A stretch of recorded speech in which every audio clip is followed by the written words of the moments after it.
قبل المترو قصاد أو عند شارع سوق دربلة. هنشوف الجزء المسار المقترح أو المتوقع إنه يتعمل بين شارع مصطفى كامل لغاية الكورنيش. ده الجزء اللي هيعتبر قبل المترو.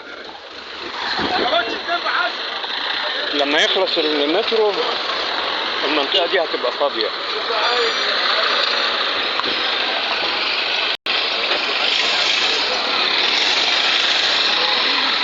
المنطقة اللي احنا شايفينها دي هتبقى فاضية، هيتعمل فيها ممر تحت المسار.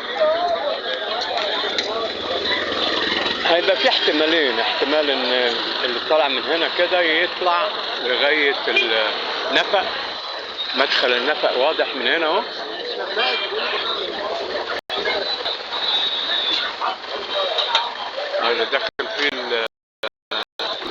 اللي داخل فيه التوك ده، او هيكون ده اتجاه، واللي جاي بقى من الكورنيش ممكن يكون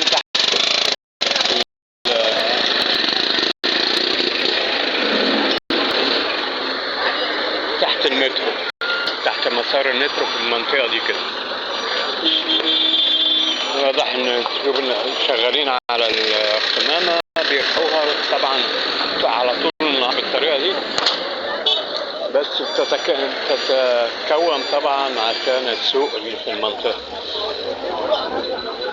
هنا بقى بداية الاتجاه او الاتجاهين ده، غالبا طبعا هيبقى اتجاهين بعد كده عشان يساعد المحور، وهم اشتغلوا عليه لان المنطقة دي كانت كلها مكسرة. اشتغلوا عليها على اسمنت مسلح طبعا. هيبقى اتجاهين لغاية شارع محمد نجيب. معروف شارع محمد نجيب ايه؟ شارع مصطفى كامل. معروف شارع مصطفى كامل طبعا انه شارع اساد.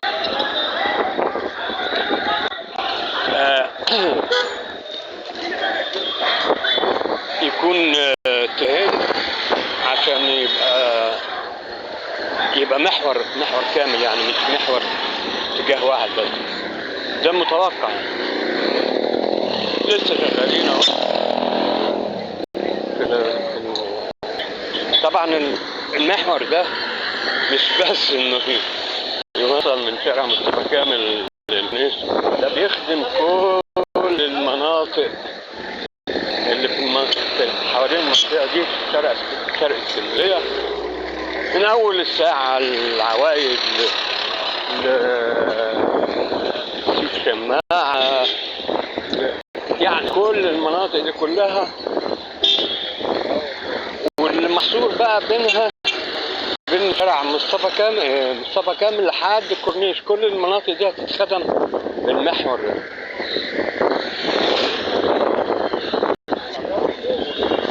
هنا في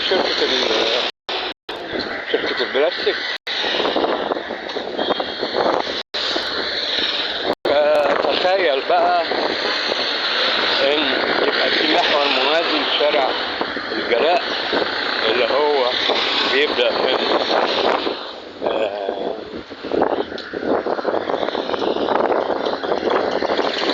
من ميدان فيكتوريا لغاية شارع جميلة بحرين لغاية عوان. فده موازي، يعتبر موازي ليه. وطبعا الشارع الثاني شارع الجلاء، يعني معروف انه زحمة جدا لان كل الضغط عليه، والمنطقة بتاعت فيكتوريا اي حد جاي من شارع جمال عبد الناصر من اتجاه فيكتوريا لازم يوصل لحد المزلقان ده عشان يعدي المزلقان ويخش في شارع الجلاء اتجاه بقى اي حته عايز يروح فيها. فهنا كل ده لما يتظبط ويتثبت ويبقى اتجاهين،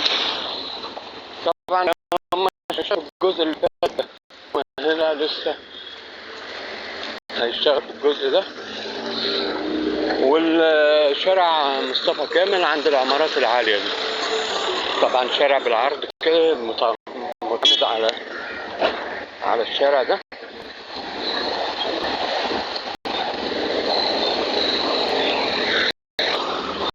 البلاستيك معرفش شغالة ولا لسه ولا قفلت. المهم ما افتكرش انها شغالة. فهو عنده العمارة العالية اللي في الوش دي في شارع مصطفى كامل بالعرض.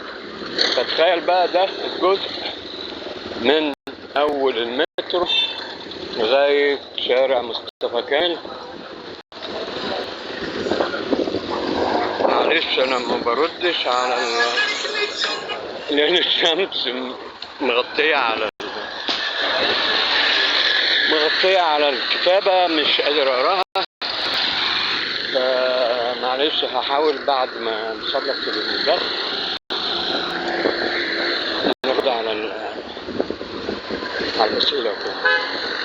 فاحنا خلاص قربنا نوصل لمصطفى كامل. هو انا بس عايز اوصل للشارع مصطفى كامل نفسه عشان نبين ايه ممكن يعني تتحرك منين لفين. فايدة المحور ده هيكون قد ايه بالنسبة لكل اسكندرانية واي حد طبعا دور اسكندرية. فده يعني فعلا هو ان شاء الله بعد ما يخلص المترو هم شغالين يعني جزء كده عشان على ما يخلص المترو يكون جاهز انه يشتغل. وبعدين احنا عدينا على السوق التربانة نفسه. طبعا السوق ده بعد المنطقة ما تتظبط والطريق المحور ده يتعمل وكده وبتاع، هو اقتراح كنا قلنا قبل كده انه يتعمل علو. يعني ايه؟ يعني يتهدد السوق ده يتحفر ويتعمل أعمدة يبقى عليه زي مصطبة كده فوقها المحلات بسلم طبعا داخل كده. وهيبقى الدور الأول أو الأرضي بمعنى أصح هيبقى مكان فاضي ما فيش فيه غير الأعمدة اللي شايلة المصطبة دي أو المحلات دي. الأعمدة دي مش هتتقفل لا طوب ولا أي حاجة، لا بس إيه مفتوحة لتتعمل جراج عام للعربيات الملاكي والتاكسي والميكروباص يعني والتنتكات والكلام يعني تستفيد منه المحافظة، تجيب عائد برضه في نفس الوقت يدي منظر جمالي على أساس يبقى على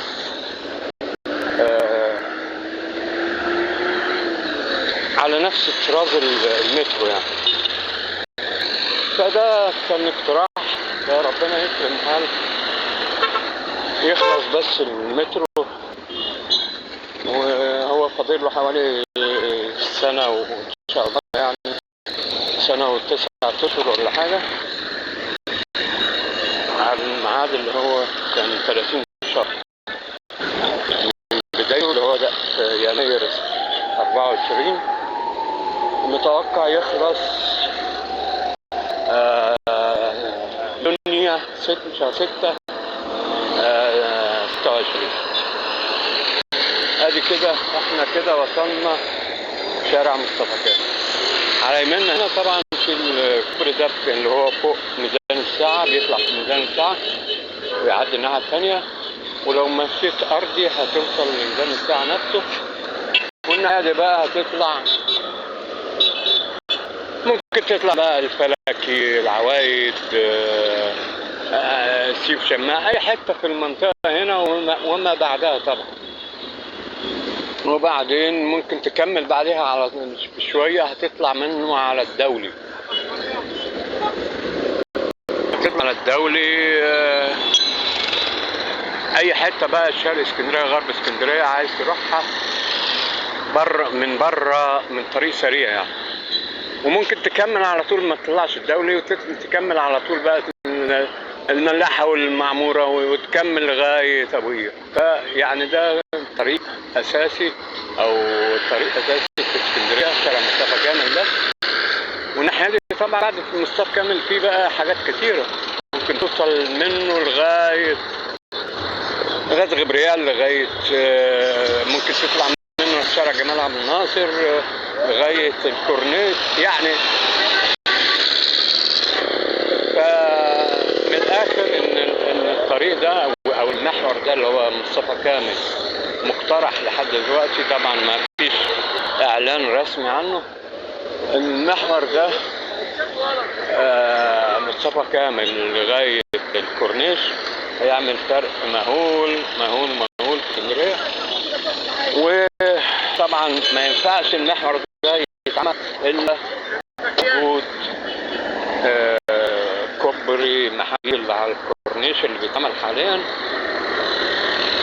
اصلا نشوف الفتره اللي جايه ايه اللي هيحصل.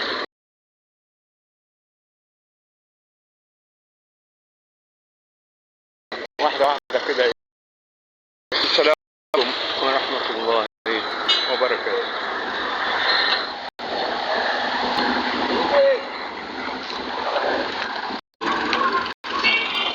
انا مش شايف اقفل